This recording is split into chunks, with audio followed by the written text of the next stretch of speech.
Hey guys, I just wanted to take a few minutes for those of you guys who are really focused on working your business faithfully and consistently to share with you what I'm doing to kind of take my business to the next level consultant-wise, and some things that we're learning and implementing to really help us to be professional business owners, to be successful, to see great results, and some things that are new and fun, and some things that you've probably already been doing for a while. So I just wanted to take a minute and go over that so you knew exactly what to do and how to kind of set your Mary Kay business life up to hopefully be as successful as possible. That is so much what I want for you and what I know you want for you and for your families. So as I have been learning and growing, this is kind of how I've set up to do my work and to make sure that I'm on track and that I'm thinking like a business owner.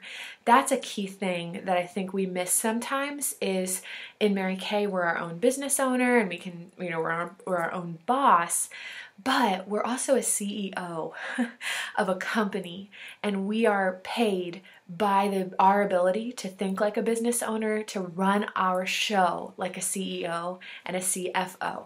So I really truly want us to be known for being women of excellence and for working with clarity, with focus, with vision, but also with balance. And so that's what this is for, and I hope it's helpful to you.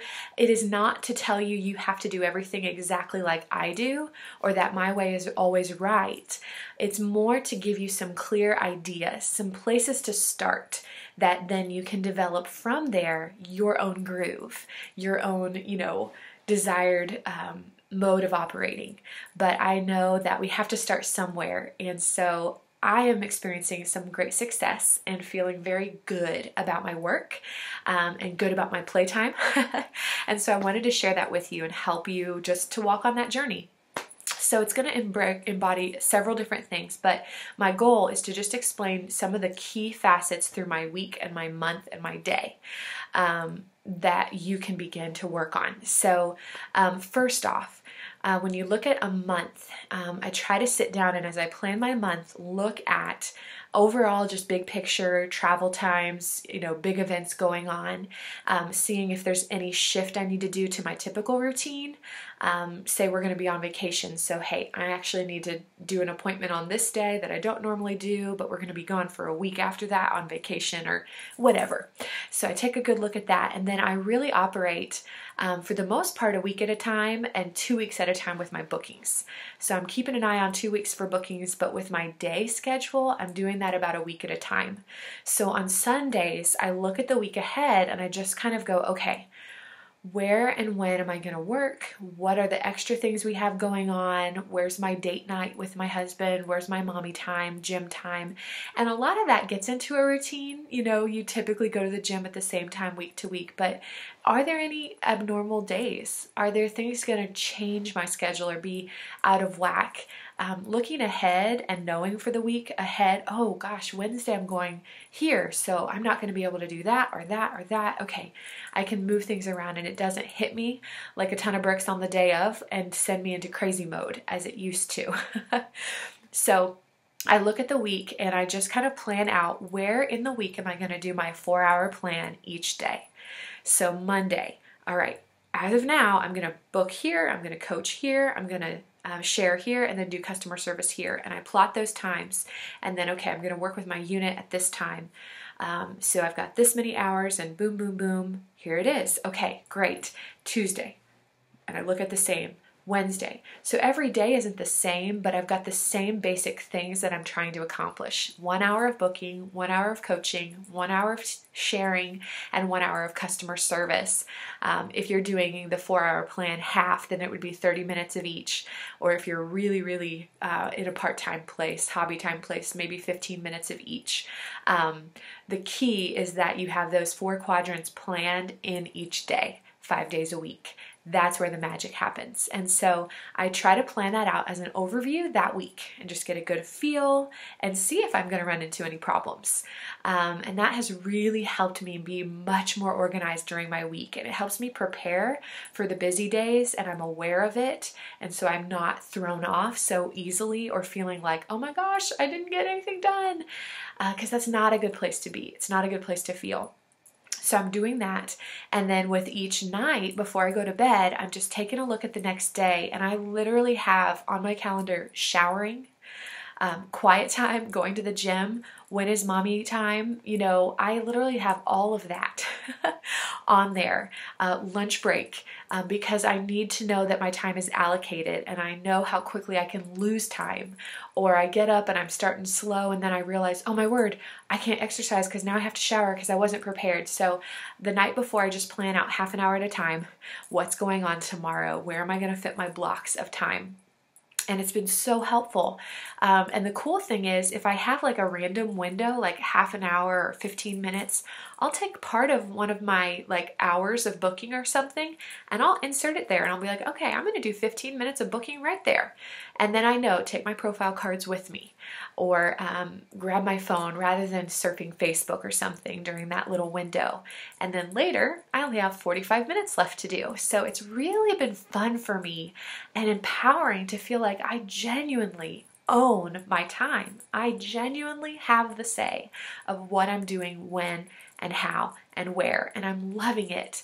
And it's also been really helpful because I'm tracking those things in my Serve tracking sheet.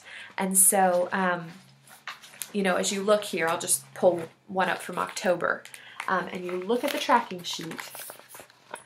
As I make my phone calls, I am filling in these bubbles and X's with a no, and highlighting the yeses, and then just little notes. I like to put who I called because it helps me to know to follow up with them, not to forget. I do go back and I revisit, and so I do put their name, and I put just kind of a basic info that I need. But here's the thing, you guys, when this is filled in, this is 50 bubbles, that should be about 9 bookings. So for book 10, if you fill in that section right there, you should have book 10 done, almost. And it's just really, really been helpful. As I do my booking hour, I'm using that right there. And every single phone call, every single, message is getting written down on there and circled or whatever. So I can see my progress, and I can see how many yeses do I get in a certain amount of time. And I'm also tracking what time I'm making the calls. So the first week of the 4-hour plan, I realized I got way better results in the evening that week. So I have, when I'm setting up my time, shifted that to, if I'm going to work in the evening, that's the part I'm going to do in the evening. The other stuff I can do during the day and it doesn't matter. But that one is typically what I'll do evening time if I'm working that night at all. Or maybe I'll split it half and half, and I'll be like, I can do 30 minutes at 7, and make sure I get better results than spending an hour at 1 and not catching people. So I'm trying to be smart, but yet also align with the time that I have. So that's what I'm doing for the calls. When I'm booking for 1 hour, I am tracking that right here on this tracking sheet. Then, of course, when they book, they go over here. And I'm just keeping track of who booked. I put them on the correct week. If they cancel, I draw a line through it. Even if they move, I draw a line and then an arrow. So I can see they did reschedule, but they canceled, because that counts. And then after I actually meet with them, they go on the, the list of people. And I'm trying to do a really good job of filling this in as well. Who did I see for a facial? When was their follow-up appointment? Did I share with them? And then, of course, once I share with them, they go down here. I'm so sorry about the sunshine. And then I can track, and I do highlight when they sign up. I highlight them up here, and then I highlight them down here. I want to see my numbers. I want to know my averages. And so that's why I'm trying to keep everything on this tracking sheet, so that as I share and they're written in, I can see, okay, in that month exactly, I shared with this many people, and of those people, this many said yes. And then I can see, okay, that month I saw this many women, and of them, this person signed in the month. But then sometimes the next month I'm going back and it's someone I met the previous month and they sign up. So I can see, okay, on average, over a 3-month process, how many people are signing out of each month's faces. And it gives you something to look at. And this is the part about being a strong CEO, business owner. It cannot be loosey-goosey, just go with the flow. No, we have to track. We have to know our numbers. Otherwise, how can you strategize? How can you trust your business? How can you maybe leave your job and know what to expect, or go into DIQ and know what to expect? Only if you have stats. That's what stats are for. And so when a month comes to an end, I just did this last week with this actual page here. I went through and I looked at, which I wasn't tracking my calls the whole time, so that was a new piece. So I don't have good stats on that, because that I learned from Fall Advance to do better. But I can see, okay, out of this many, how many bookings did I get out of those calls? And I can see it was 1 out of 8 or whatever. And then here I look and see, okay, how many appointments did I have booked for the month? How many did I hold? I can see, okay, this is my hold ratio. And then I can also look and see, okay, out of those appointments, how many faces did I see? I saw 31 faces in 10 appointments. And then I can average out, okay, that's 3 faces per appointment. That's decent. That's okay. Or, okay, I'm only seeing 2 faces per appointment on average. That's not great. I could get that higher. And it's giving me things that show me where my weak links are. It's showing me, okay, I get pretty good booking results from my calls. I'm at, a good hold rate, but I'm not seeing enough people per appointment. How can I maximize that? How? And the key to that is it gives you a sense of creativity. You're not thinking, oh, I saw 30 faces and I felt like I worked hard. Oh, no, okay. I saw 30 faces, but I only did 2 per time. What could I do to see 4 per appointment?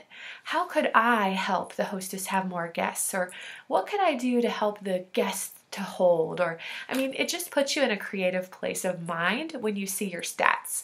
And then, of course, the last part with the sharing is, okay, I shared with 10 women. I said 2 said yes. That's 1 out of 5. Okay, so I'm pretty much seeing that. And then as you do that 1 month, it's fun, but then when you do it 2 months and 3 months, you can see, is this typical?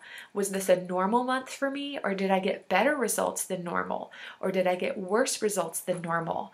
And it just gives you such a sense of clarity. You know what is going on in your business and you're taking ownership of it. And then I, as a mentor, can come in and look at it with you and we can talk about it, like, okay, what could you do, or what would help, or maybe I have something that helped me.